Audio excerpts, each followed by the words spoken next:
Price அல்லாஹ். இந்த காலவெளியிலும் நம்மளை தாங்கி நடத்துகிற ஒரு கரம் உண்டு. அது இயேசுவின் கரம். ஆமென். உங்கள் இருதயம் தளர்ந்து போயிருக்கலாம், ஆனால் வாக்கு மாறாத இந்த கர்த்தர் நம்மளை காக்க வல்லவர். அவருடைய கரத்தாலே நம்மளை காப்பார். இருதயத்தை உயர்த்தி பாடி துதிப்போம். அந்த காக்கும் கரங்கள், இயேசுவே உமக்கு நன்றி. என்னை தாங்கி நடத்துகிற அந்த கரத்துக்கு நன்றி.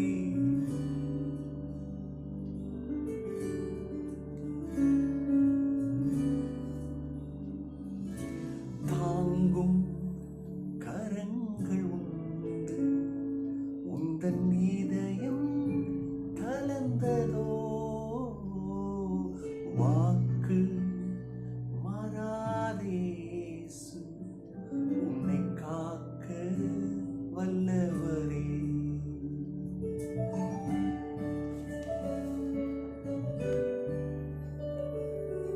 தாங்கும் கரங்கள் உண்டு, உந்தன் இதயம் தளர்ந்ததோ,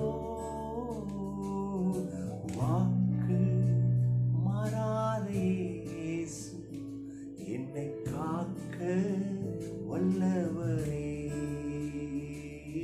வாக்கு மாறாதேசு என்னை காக்க வல்லவரே.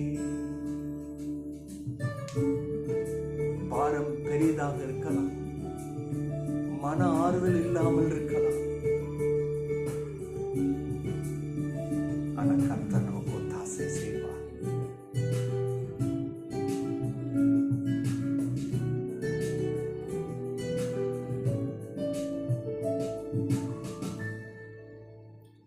பாரம் பெரியதோ, மன ஆறுதல் இல்லையோ, பாரம் பெரியதோ,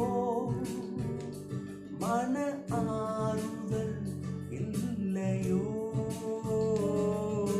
தூரம் ஒத்தாசையோ, தாங்கும் கரங்கள் உண்டு, உந்தன் இதயம் தளர்ந்ததோ, வாக்கு மாறாதேசு உன்னை காக்க வல்லவரே. உன்னை காக்க வல்லவர் இந்த காலவெளியில் இருக்கிறார். உங்களுடைய பாரங்கள், குழப்பங்கள், தடுமாற்றங்கள் எவ்வளவு பெருசா இருக்கட்டும், ஆனா ஒத்தாசை இருக்கிறது. அவருடைய கரம் நமக்கு ஒத்தாசை செய்யும். கீழே இருக்கிறவர்களை தூக்கி விடுவார். ஆமென். இயேசுவே நன்றி, நன்றி அப்பா.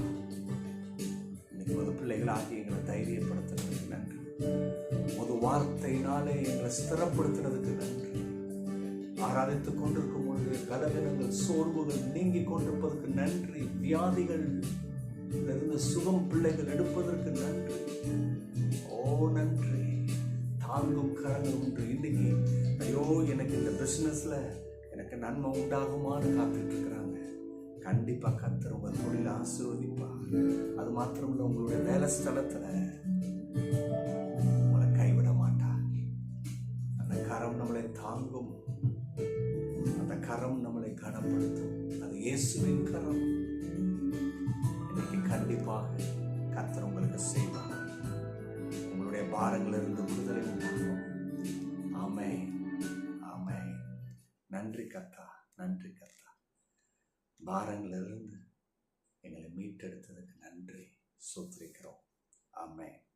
தேவ மக்களே, இன்றைக்கும் சங்கீதம் 61 சங்கீதம் 3 வசனத்தை தியானிக்க போகிறோம். 61 சங்கீதம் எப்படி வருது? நீர் எனக்கு அடைக்கலமும் சத்ருவுக்கு எதிராய் பலத்த துருகமாய் இருக்கிறீர். தாவீது கர்த்தரை ருசி பார்த்து சொல்றார். கர்த்தர் அவருடைய வாழ்க்கையில எப்படி இடைப்படுகிறார் என்பதை பார்த்து சொல்லுகிறார் இல்லையா? 61 சங்கீதம் எந்த கால சூழ்நிலையாக இருக்கும் என்று சொல்லி வேத அறிஞர்கள் சொல்றாங்க. It is possible when he was fleeing from his son Absalom. அவருடைய மகன் அப்சலோம் கிட்ட இருந்து தப்பிச்சு போற நேரமாக இருக்கலாம். அங்கிருந்து தப்பிச்சு ஓடுறாரு. அல்லது அவருடைய எனிமி, துரோகிகள், பகைஞர்கள், இந்த சூழ்நிலையில தான் இவர் சொல்லியிருக்கக்கூடும் என்று வேத அறிஞர்கள் வியாக்கியானம் பண்ணுகிறார்கள். நாம் இந்த வசனத்தை பார்க்கும் பொழுது நமக்கு ஒன்று தெரிகிறது. சத்ருவானவன் அவருக்கு எதிராக நிற்கிறான். ஆனால் தாவீது அதை எப்படி ருசி பார்க்கிறாரு? 2 விதம். ஒன்று, கர்த்தர் அடைக்கலமாக இருக்கிறார். ஹல்லேலூயா. தேவ மக்களை, இன்னைக்கு உங்களுடைய வாழ்க்கையில் ஒன்று புரிஞ்சுக்கிடுங்க. சூழ்நிலை ஒருவேளை புரிஞ்சு கொள்ள முடியல, அதை எப்படின்னு ப்ரிடிக்ட் பண்ண முடியல. இது எப்படி இருக்கும், மாறுமா மாறாது, ஒன்றும் தெரியல. ஏன்னா சூழ்நிலை அப்படி இருக்கு. ஆனால் ஒன்று மட்டும் தெரிஞ்சுக்கிடுங்க, இது மாறாதது. கர்த்தர் உங்களுக்கு அடைக்கலமாக இருக்கிறார். ஆமென். அதுதான் தாவீது சொல்றாரு, கர்த்தர் அடைக்கலம். அந்த அடைக்கலத்துக்குள்ள தாவீது இருக்கிறதுனால தான் பாதுகாப்பு. கர்த்தருடைய அடைக்கலம் இந்த பூமியில இருக்கிறது போல இருக்காது, அதுக்கு மேலாக இருக்கும். கர்த்தர் அப்படியாக தனது தாசனை தாவீதை அவருடைய அடைக்கலத்தில் வைத்துக் கொண்டார். அந்த அடைக்கலத்தில் இருக்கும் பொழுது என்னன்னா கிடைக்கும்? தேவையெல்லாம் கிடைக்கும். உணவு பற்றாக்குறை இருக்காது. ஐயா, எனிமி உள்ள கேம்புக்குள்ள வர முடியாது. அடைக்கலம் எல்லாம் கர்த்தர் கொடுப்பார். தேவைகளுக்கு மிஞ்சி கொடுப்பார். சுகம், மனதில் ஆறுதல், மன தைரியம், திட நம்பிக்கை, இதுதான் அடைக்கலம். கையில திறமை, அந்த கையின் பிரயாசம் வாய்க்க பண்ணுகிற ஒரு கிருபை, இதுக்கு பேர் தான் அடைக்கலம். இன்னைக்கு அநேகர் நீங்க அடைக்கலத்தில் இருக்கிறீங்க, மறந்துடாதீங்க. உங்களுடைய பிஸ்னஸ்ஸு, உங்கள் வேலை ஸ்தலத்தில் நீங்கள் இருக்கீங்கன்னா இது என்ன? கர்த்தருடைய அடைக்கலம். உங்களுக்கு ஏராளம் தாராளத்தை கர்த்தர் செய்கிறார். குடும்பத்தை வச்சிருக்கிறாரு, தேவைகளை சந்திக்கிறாரு, எவ்வளோ அற்புதமாக நடத்துகிறாரு பாருங்க. ஏன்னா நீங்கள் அடைக்கலத்துக்குள்ளே இருக்கிறீங்க. 2வது என்னன்னா, சத்துருக்கு எதிரே பலத்த துருகமாய் இருந்தீர். இதே நேரத்தில் தாவீது கண்டுபிடிச்ச அடுத்த உண்மைனா, எனிமிக்கு கர்த்தர் எப்படி இருக்கிறார்னா பலத்த துருகம், எ ஸ்ட்ராங் டவர். நல்லா கவனிங்க, ஒரு கோட்டையில் இந்த டவர் இருக்கு பாருங்க, அதை எளிதாக யாரும் தொட முடியாது. அந்த கோட்டை சுவரை தொட முடியாது. 24 மணி நேரம் 24/7 அந்த வாலில் டியூட்டி இருந்துக்கிட்டே இருக்கும். போர் சேவர்கள் இருந்து கொண்டே இருப்பாங்க, பார்த்துட்டு இருப்பாங்க, கண் மணி போல பார்ப்பாங்க. ஒரு எனிமி உள்ள வந்துட முடியாது. இல்லையா? தாவீது அதை பிக்சர் பண்ணி தான் சொல்றாரு இல்லையா? கர்த்தர் என்ன பண்றாராம்? பலத்த துருகமாக இருக்கிறார். யாருக்கு? சத்ருக்கு எதிராக. அப்படின்னா சத்ரு நம்ம கிட்ட பக்கத்துல வரவிடாம வச்சிருக்கிறது யாருன்னா கர்த்தர். இவன் கொஞ்சம் விட்டா வந்துருவான் தெரிஞ்சு நம்மளை பாதுகாக்கிறார், நம்மளோட குடும்பத்தை பாதுகாக்கிறாரு.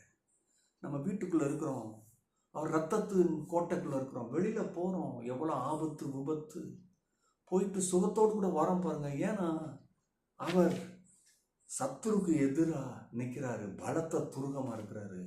அவன் டச் பண்ண முடியாது நம்மளை. எத்தனை பேருக்கு நான் சொல்றது வழங்குது?